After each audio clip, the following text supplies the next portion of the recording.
부산 광명아파트 화재 재발 방지 대책입니다. 소방 R&D 강화 방안에 대해서 논의합니다. 직장인 든든한 한 끼 지원 방안, 안전을 지키고 민생을 돌보고 또 생활의 불합리를 해소하는 그러한 방안들을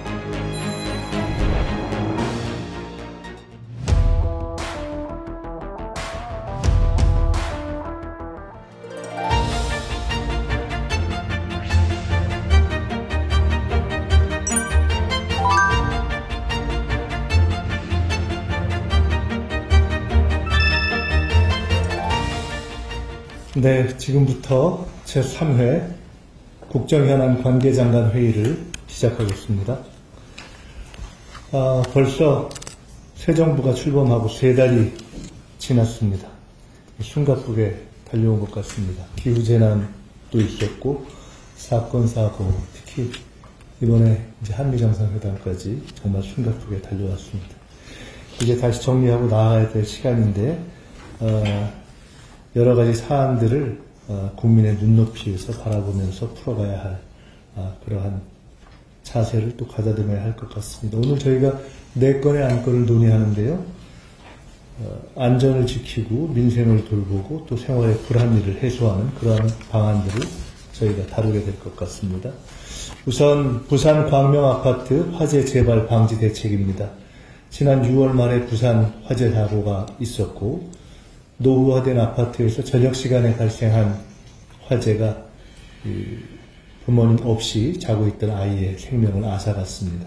또 같은 사고가 연이어 반복됐습니다. 소방시설을 보강하는 것뿐만이 아니라 안전교육 강화와 돌봄체계 개선까지 종합적으로 고려해야 한다 하는 것을 의미합니다.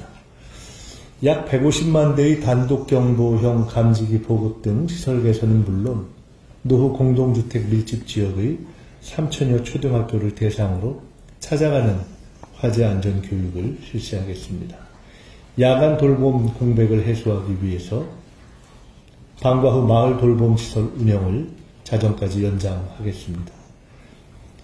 지난 7월 광명의 아파트 주차장 화재를 계기로 해서 필로트 화재 취약성을 신속히 보완하면서 건축물 성능 확인제를 도입하는 등 근본적인 안전 개선도 병행 추진하겠습니다.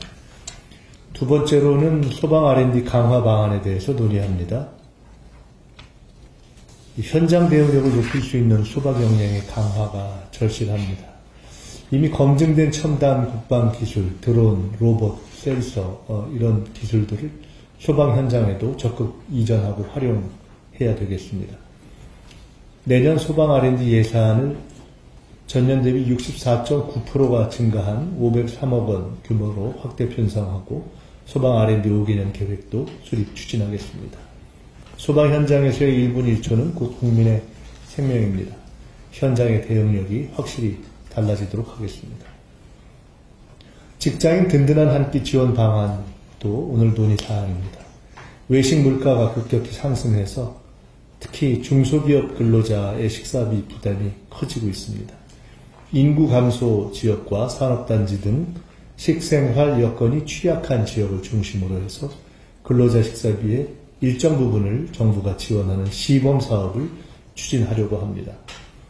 중소기업 직장인의 점심시간 외식 비용의 20%를 월 최대 4만원까지 지원하고 대학생 대상의 1,000원의 아침밥 사업을 산단 근로자까지 확대할 예정입니다. 정부는 내년부터 3년간의 시범사업 기간을 거치면서 검증과 분석을 거치겠습니다. 마지막으로 제목이 좀 이상한데 황당 규제 개선 방안에 대해서 논의합니다. 규제개혁은 어제 오늘의 이야기가 아니지만은 아직까지도 이 황당 규제라고 부를 만한 그런 규제들이 있습니다. 이걸 빠르게 바로 잡아야 됩니다. 그래서 이 황당한 규제를 직접 발굴하고 개선 방안까지 제안하는 공모전을 개최했습니다. 이 공모전에서 나온 어떤 아이디어를 바탕으로 개선된 규제의 대표적인 사례로 쉽게 할 수 있는 이동통신 서비스 가입과 달리 복잡한 단계를 거쳐야 하는 해지 절차를 간소화합니다. 또 공동주택관리사무소가 범죄신고 목적으로 CCTV 자료를 제공할 수 있는 근거를 명확하게 하는 등 총 51건의 규제를 개선하기로 했습니다. 이런 성과가 나온 것은 다 국민 여러분들께서 참여해 주신 덕분입니다. 앞으로도 계속해서 이런 낡은 규제를 발굴하고 개선하겠습니다. 이제는 출발점을 이제 넘어서 저희들이 성과로 보여드려야 할 시간입니다. 선제적으로 파악하고 역지사지에서 판단하고 발상의 전환을 해서 실질적인 문제 해결을 하겠습니다. 국민들의 삶 속에서 직접 체감될 수 있도록 최선을 다하겠습니다. 오늘 논의가 현장에서 실질적인 변화를 이끌어낼 수 있도록 오늘 참여해 주신 각 부처에서도 최선을 다해 주시기를 부탁드립니다. 고맙습니다.